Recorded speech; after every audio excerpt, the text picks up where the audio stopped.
चलो तो आज हम लोग क्या पढ़ेंगे? मैथ में कौन सा चैप्टर पढ़ेंगे? उस चैप्टर का नाम है अपवर्त तथा अपवर्तक, यानी मल्टीपल एंड फैक्टर। ये हमारे चैप्टर का नाम है। क्या नाम है चैप्टर का? मल्टीपल तथा फैक्टर।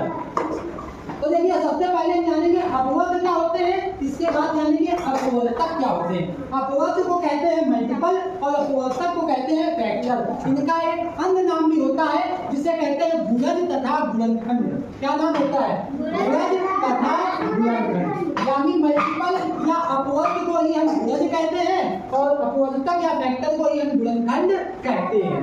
तो अपवर्त पढ़ने के लिए कैसे अपवर्त पढ़ोगे? देखो, जैसे हम आपसे कहें कि अपवर्त क्या होता है, तो अपवर्त का मतलब होता है मल्टीपल, और मल्टीपल यानी मल्टीप्लाई। मल्टीपल यानी मल्टीप्लाई।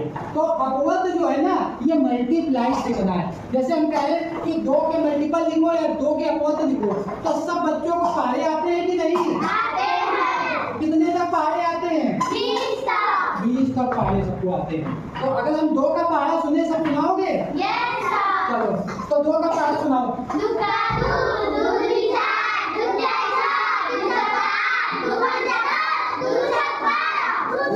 और ऐसे आगे तक, ऐसे 3 का पहाड़ा सुनाओ।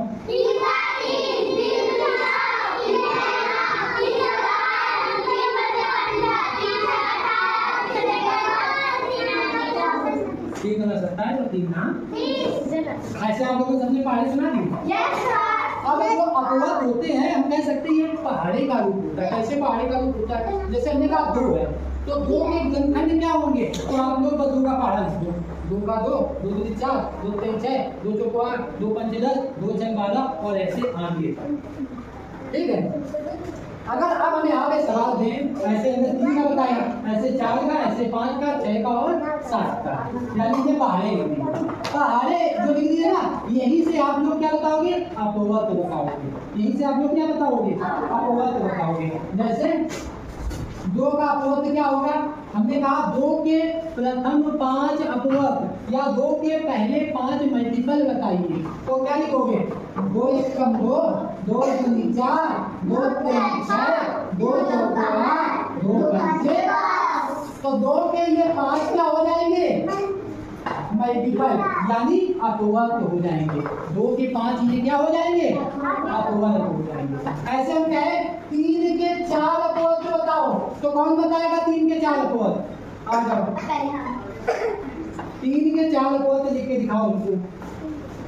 बोल बोल के लिखो। हाँ।